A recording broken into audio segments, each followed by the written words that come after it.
Stay tuned for today's Antidote, brought to you by the Renegade Success Network. Today's Antidote features a healthy dose of thought-provoking insights and information for business owners, entrepreneurs, leaders, and nonprofit professionals. Each day since March of 2020, this program has offered that one thing to help you continue on your own unique pathway to success. And now, Renegades, we bring you Bob Graham and Tom Brush. Hey, Tom. Good morning, Bob. How are you today? I'm good. Happy, let's say Thursday. Wow. Got it figured out? Days of the week now? Lost track this week. Too much golf, right? Well, not too much. Could be. Certainly a distraction. Yes. Well, that's all right. Sometimes you need distractions, which is good. That's it. All right. Good morning, everyone. Welcome to today's Antidote, our daily podcast and broadcast, where we try to provide you with that one thing to help you move forward. We'll have a conversation around a topic, and our topic this week is finding fault. Today, we're going to discuss about in different situations and how we find fault in those situations. And we hope that if you find value in this, not fault, although you could find fault, who knows? We'll see. Well, I guess it's yet to be determined what you will find. And we know that you'll find some of the value that we have to share. So we hope that you will share that with others. So if you're listening to the podcast, please feel free to share it with family and friends and coworkers if you think it would be valuable for them. You can also rate this broadcast.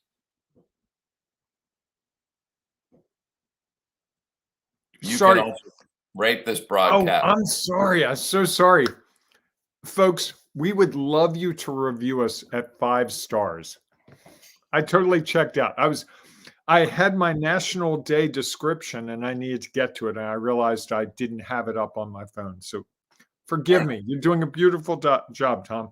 I'm right there with you every step of the way. If you would like to rate this broadcast, please feel free to do. The more you rate it, the more it will get out for others to hear it as well. If you are watching on Facebook, YouTube, or Twitter, please feel free to share a comment or a thought as you go along, because we know that it adds value to what we're trying to share. And at the end, if you'd like to provide your one thing, put it in the comments, because we know that there are people out there looking for the value that you are offering today. So with that, let us dive into the first thing we do every day on this show, and that is celebrate. So, Bob, what are you celebrating today? I'm going to celebrate the fact that I followed my instincts last week. I was recording some videos for our 6-week program, our Finding Success the Renegade Way program. I knew the name. And I saw a comment yesterday that they had struggled with this whole idea. I did a video on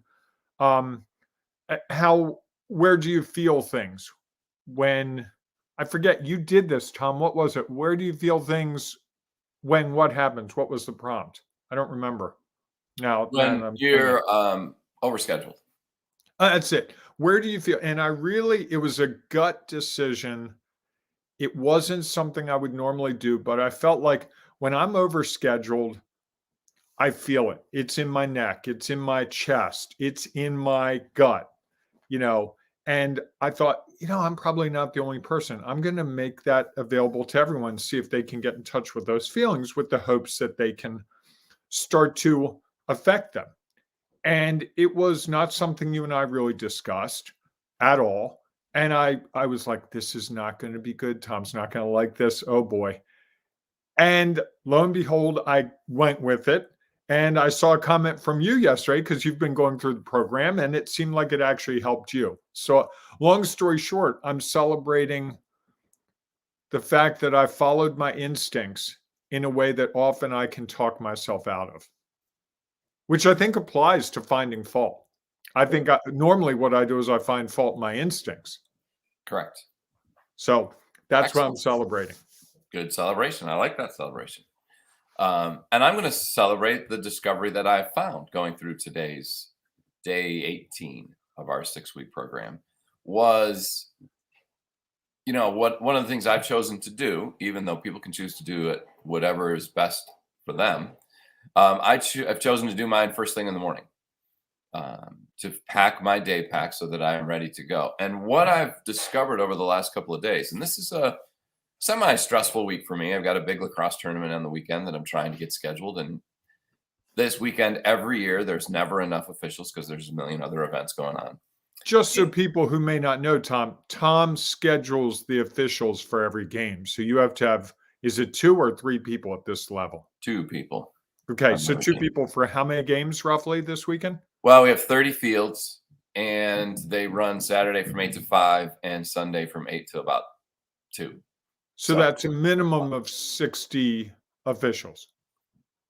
Yes. Okay, just because contextually we have no frame of reference. Sure. And so it's always stressful. And what I've found by packing my day pack in the morning is that I don't go to bed thinking about my schedule for tomorrow for the next day as much. I still think about it. And I found that I'm sleeping better than I normally would have. I have found that by completing my day, getting done whatever I could get done, and then moving on, and then evaluating it, measuring it the next day, and then planning for the next day, letting the next day settle in, has helped my mind relax a little bit more. So I'm kind of looking at it as, okay, the day is done. First thing in the morning, because the dogs always want to get up early. I get up, listen to my content on the program, and then I fill my day pack. And I think, that I realized that I have not been as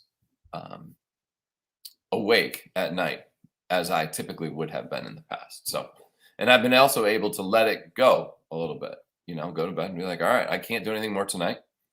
I'll get back up tomorrow and I'll face the day and what it brings. So I'm celebrating that I have discovered that through this program. So thank you. That's awesome. And Tom, we'd be remiss if we didn't give people right this minute the opportunity to find out more about the Find Success the Renegade Way program. You can go to the renegadesuccessnetwork.com. I will put it in the show notes for those of you listening to the podcast so you don't have to furiously type while you drive. And what you'll find there is you can go to programs. You'll see Find Success the Renegade Way. And this is a 6-week program with daily videos. The videos are no more than 7 or 8 minutes. Most of them are 4 or 5 minutes with some really tightly put together content focused on just taking the next step, giving you new ways to explore things. Tom's put it in the chat. Very nice, Tom. Well played. This is a program that is literally, as you just heard from Tom, who not only is one of the creators along with me, but also participating in it in real time. Easy for you to say. Really. And really seeing the results. This is not going to replace your Philo planner, your Outlook calendar. It's going to just help you figure out what to prioritize and how to make sense of your day as you try to achieve your goals. And even better, this is the part that people really get excited about once they dig in. You get to celebrate.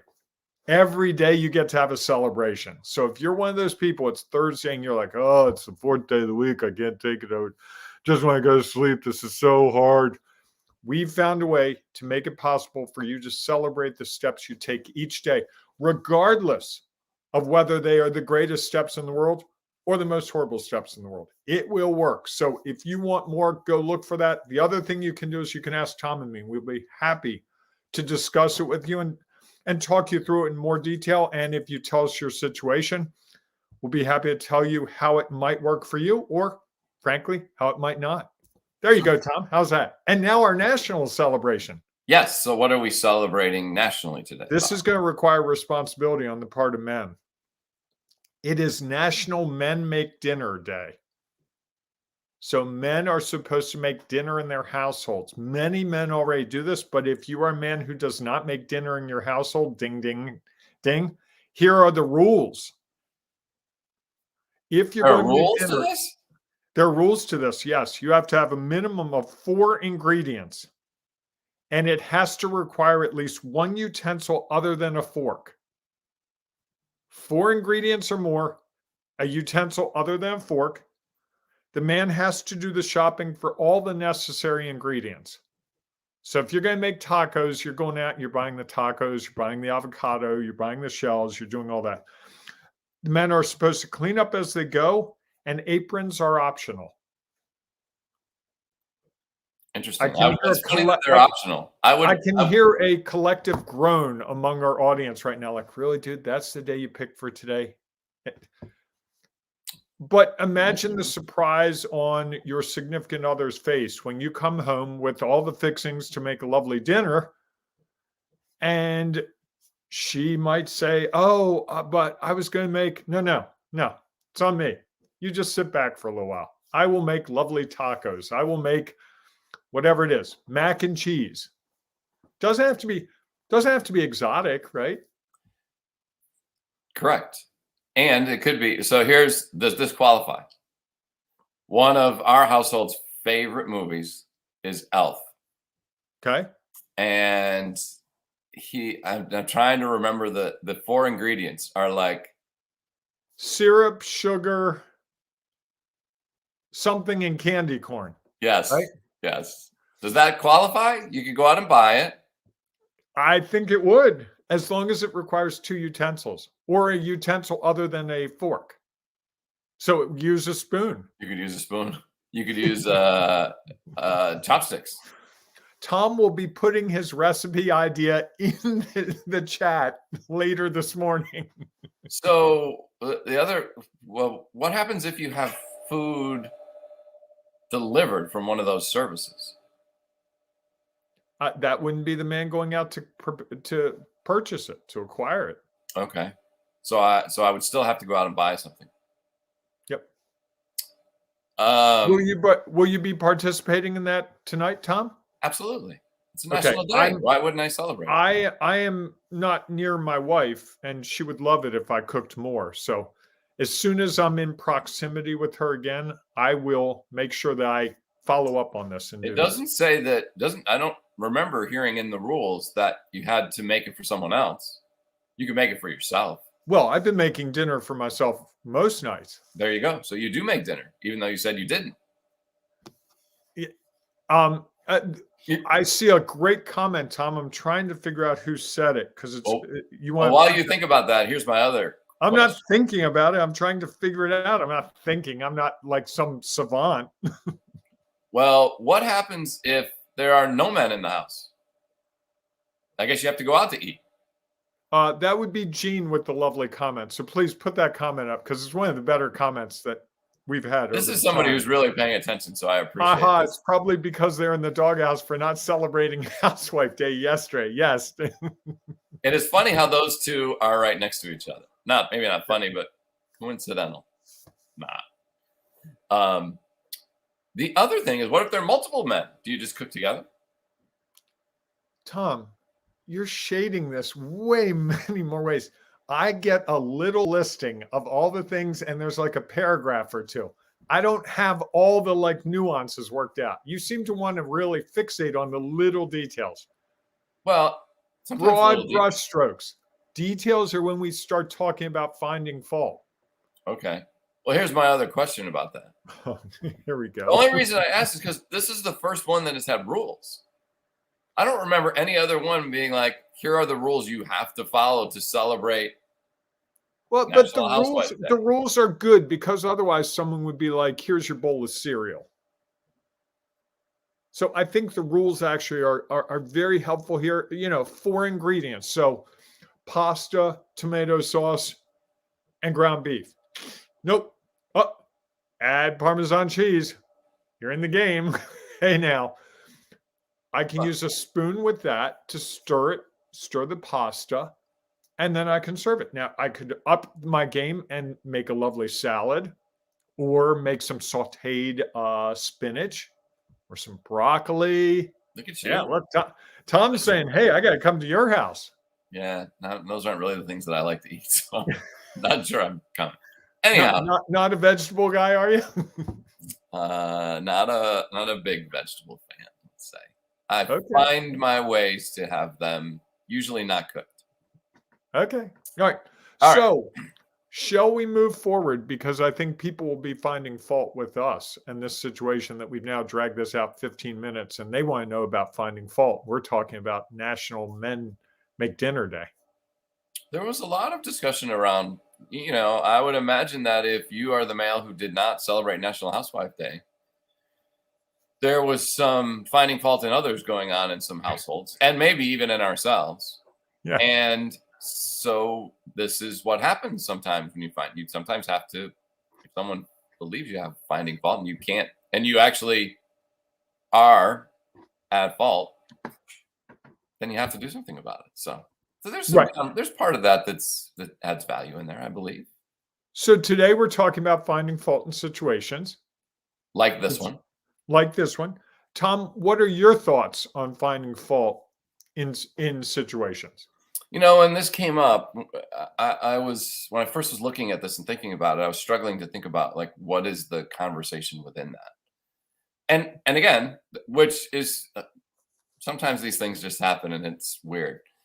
So you happen to bring up that others may find fault in the fact that this is the broadcast we are doing and they came here expecting one thing and the situation was different for the moment.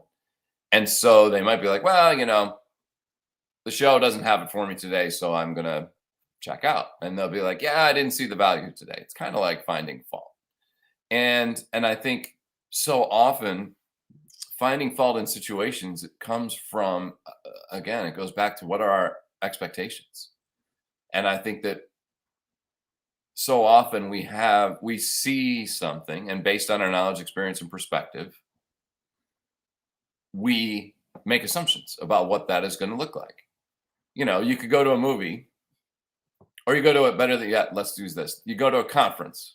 I look at the conference and I look at it and it says great speakers, or it looks like great speakers, looks like great topic, looks like there's a lot of people who are going to attend. Sounds like it's well worth my investment to attend. And then you go, and it just so happens the conference is in Las Vegas. And you go to the first session and it's keynote speaker. Okay. The people around you, you're not finding that connection that you thought you would. And so you go to the casino and start gambling. And because that's there, right? This isn't personal experience, is this, Tom? No. Okay. When I go to, mostly when I go to conferences, most of the time, I'm going to gain something from this one way or another. So I stick it out. He sits in the front row. He asks the first question. He goes up and meets the speakers afterwards and goes, "Oh, you're so amazing, Mr. Graham. I love your speech. Could I get you my book autograph?" No? Yeah, none of those things are the case. So just saying. But I do like to attend. So I think that you can easily find fault in the organizers, find fault in the speaker, and say, that wasn't worth it. Because I had expectations of what I thought was going to happen when I arrived. And so then you go away and you share with others that, that conference wasn't as good as I thought it was going to be. And you can, because it didn't have this, and this. And I lost $500 at the casino. So I think it's those are, when you look at situations, it's a lot of what are we expecting when we go into those situations. You go into a presentation or a sales call and you're expecting, if your expectation is you're going to walk out with a sale, it's going to be very easy. And it's going to be very easy for you to walk out and start finding fault in the way that you presented. And I think that's the easy answer for us, is to look at a situation, think that we had different expectations than what we got, and now it's time to place the blame. Maybe the computer didn't work. You couldn't get your computer to work, so that's at fault. Maybe they kept looking at their watch, so it's their fault that they didn't really get everything out of it that you offered. So there's all these things that we can go back and start to place blame on, rather than take the next step, the different step, and figure out, okay, what went well, what didn't go as planned, and what would I do differently? And I also think going in with no expectations, just waiting to see what happens and then measuring from it, can help eliminate some of that finding fault. That make any sense? It does. And I love the idea of not going in with expectations. I've really tried to go into everything lately without expectations. Like I had no expectations for this discussion. Not not that I didn't expect great things, but I had no idea where it was going to go. We don't script this. I'm trying more and more in my calls with people to not set expectations. I was out in a community doing some sales calls for a business I have a part in, and I was meeting people and just chatting. And they're like, "So, what are you trying to do?" And I'm like, "Well, I'm actually trying to do this." They're like, "Oh, that sounds really good." If I'd gone in, "Hi, I'm Bob. This is what we do. We need this from," they would have been like, "Whoa, dude." And two of the places said no solicitation on the door, and I still went in. Neither of them had a problem because I just went, "Hey, wow. I love your nails." "Oh, really? I just got them done yesterday. My husband hates them." "Yeah, I know. It's a husband, husband." And we were having a 5-minute discussion. She's finally like, "You must come in here for a reason." "Well, actually, this is what I'm trying to do." "Oh, let me put you in touch with the right person. He doesn't like us to give out this number, but I'll give it to you."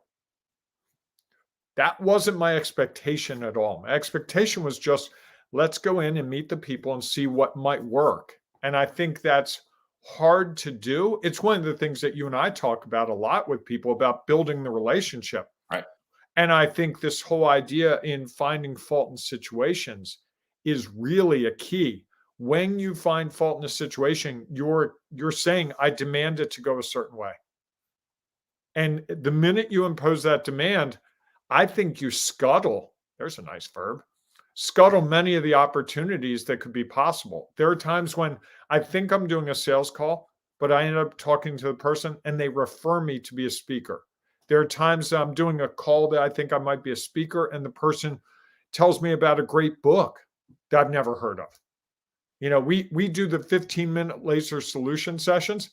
That actually came from a call I did with the guy networking in Chicago. We were just on the phone and I'm like, "So what works for you?" And he's like, "You're not going to believe it." It was a game changer.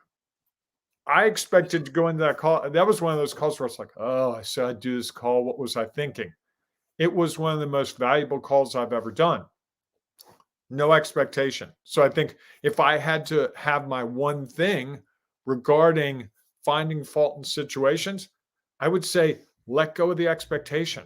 Just go through the action and you will see whatever results are meant to be. And with our day pack approach, what went well, what didn't go as expected, what would you do differently?